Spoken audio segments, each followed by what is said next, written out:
So today, we're going to be going over the different types of things that you can do with 3D printers. Now, it turns out that 3D printers are not terribly expensive. You can get, you know, a semi-cheap one for $200 to $230. Now, that sounds like a pretty heavy investment.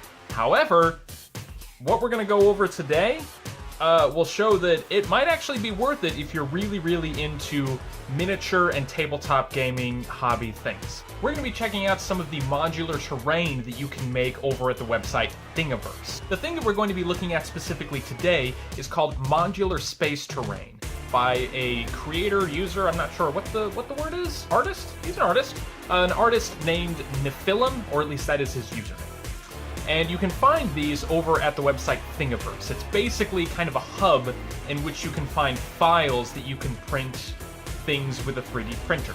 I've got a couple of friends who have a couple of 3D printers, and they have made hundreds of things. And they were very kind to me. Ben and Monica, I want to give you a shout out. Thank you so much for doing what you did here. They gave to me a whole set of this modular space terrain. So I thought that we would be kind of, you know, going over some of it, see how it works and all that. And after that, we might look into see how we could paint it. So let's dig in. All right, so this is a whole box of the modular space terrain designed by Niphilim, found at the website Thingiverse, and you can download these files and you can print them using your 3D printer. So these are some floor tiles right here. These are, I think, doors? Yes, these are doors and tiles to go with them. These are some clips that you can use to put the walls together. These are the kind of pillars that you would use to make corners and such for your walls. You can get different kinds here. You can get 4-pronged ones, 3-pronged ones, and 2-pronged ones, and that will allow you to create a bunch of walls, in fact, and that kind of thing. These are more of the actual tiles. Now, the thing that I like about these is that these aren't actually 1 inch by 1 inch. I think they're 30 millimeter by 30 millimeter, and it's easier to work with when you have all of your miniatures 1 inch by 1 inch, because if you can buy them, I think that you can download them separately for 1 inch by 1 inch, but if you do the 30 millimeter by 30 millimeter, you just have a lot more to kind of work with. This is one of the walls right here. Now you can kind of see the various little kind of like ridges and imperfections that come with the 3D printer. It's a cheap 3D printer, the kind that they have there, but honestly, it's not even remotely going to matter when you put it all together. You know, you can see the individual kind of layers and all that, the threads almost of each, you know, piece here. You can see it kind of on the side a little bit, but again, it's really not going to matter when you put it all together, because it really is super nice stuff. You can get different kinds of pieces like this. These ones are, you know, 2 tiles by 2 tiles, and, you know, they're doors like this. Yeah, the whole idea here is that you can set up doors. Oh, my dog's making noise. Hey, Annie, what are you doing? What are you doing, pup? Are you being loud?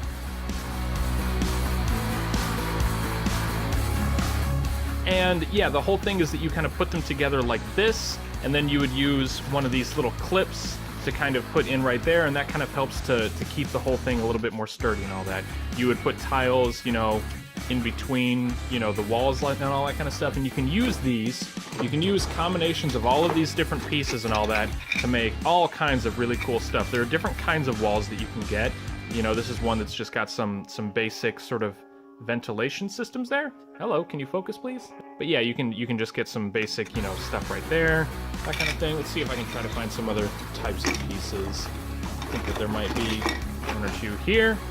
Here we go. Yeah, I mean, you've got some more vent work and that kind of thing. There's a lot of variety that can come out of these guys. Here we go. Here's another one that's I like this piece because there are, you know, these types of pieces right here, because it's got, you know, kind of like 4 panels going across, but then one of them is kind of like shifted and moved outward, like there's some maintenance work going on there or something. That's a cool one. You got some kind of piping or some tubing coming out there. Let's look at the doors really quickly. So the doors are kind of cool. The way that they work, I think you're supposed to like take 2 halves of each one, and then I think you're supposed to super glue them together like that.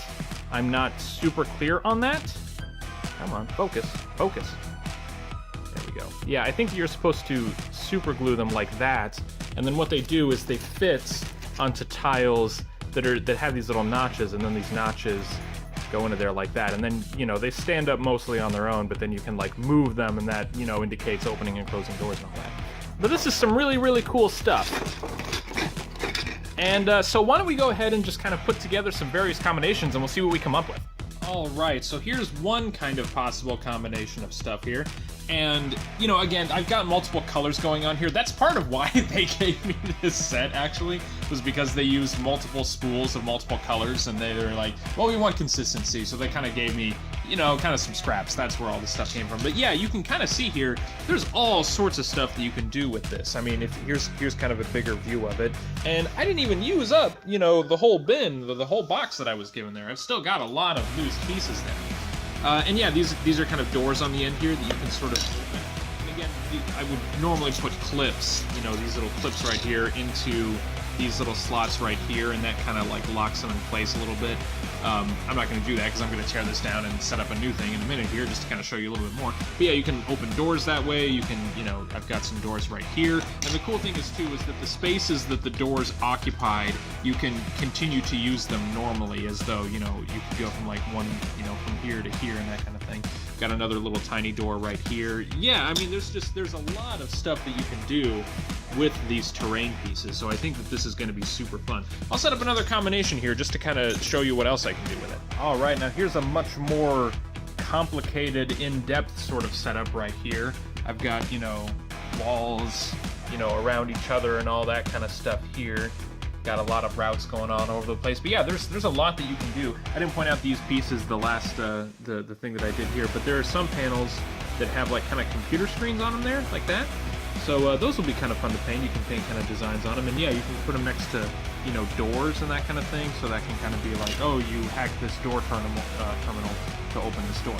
So that's you know, one thing that's pretty cool that you can do. Once again, I'm not using any of the clips for the walls or anything like that, but you can use clips. Got a door right here. Got a door right here. So yeah, you can just kind of remove all of the doors, and you know.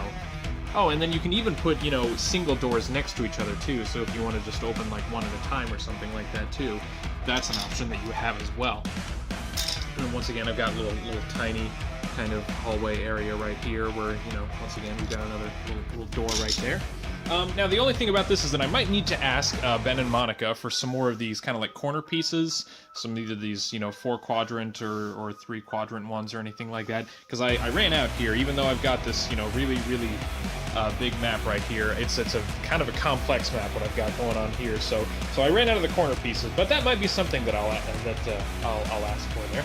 Yeah, there's a lot that you can do with all this stuff, and yeah, let's just do one more just to kind of see what it looks like. And then you can just have these massive battle arenas here, these really big, complex, you know, 1v1 sort of setups here, where you can have walls in the middle of the tiles, and you can have things like, you know, just all these kinds of walls. Oh, and then you can grab, you know, little tiny things that you can use to just kind of like, you know, litter about everywhere as, you know, kind of debris and that kind of thing. Like you can take some barrels or some crates. Reaper's got some really cool stuff that you can just kind of buy, but I'm sure that, you know, if you have a 3D printer and you do go to that website, you can probably find all sorts of little props and things like that that you can scatter around. So yeah, these are pretty cool. I am very much looking forward to painting these. We'll kind of see how those turn out. But yeah, you can kind of look forward to that. I'm going to be at some point, maybe this weekend, I don't really know. I'm busy, doing a lot of stuff. I will try to do a video where we'll actually paint all these things. You know, paint this whole, you know, setup right here. And what we'll do is we'll probably start with, you know, some black primer, and then we'll just use some silvers and stuff like that. And we'll just use a bunch of random little things and techniques, you know, that I've learned over time. Hi, Toki. This is Toki working. So look forward to that. I'll see you next time on the Let's Paint a Mini video that I do. So at some point I'm kind of thinking about doing some like quick miniature videos where you can actually buy those little individual packages of those Dungeons and Dragons miniatures that are, I think they're laser sculpted or laser printed or something like that, but they're pretty nice actually, and I think that we could probably crank out some really simple paint jobs for a lot of those. I don't know, we'll kind of see what's in store. I need to figure out how to, you know, do new things for the channel and all that, so stay tuned for that. But thank you everybody for watching. We'll see you next time on the next random hobby tabletop board game thing video that I do. Okay, bye.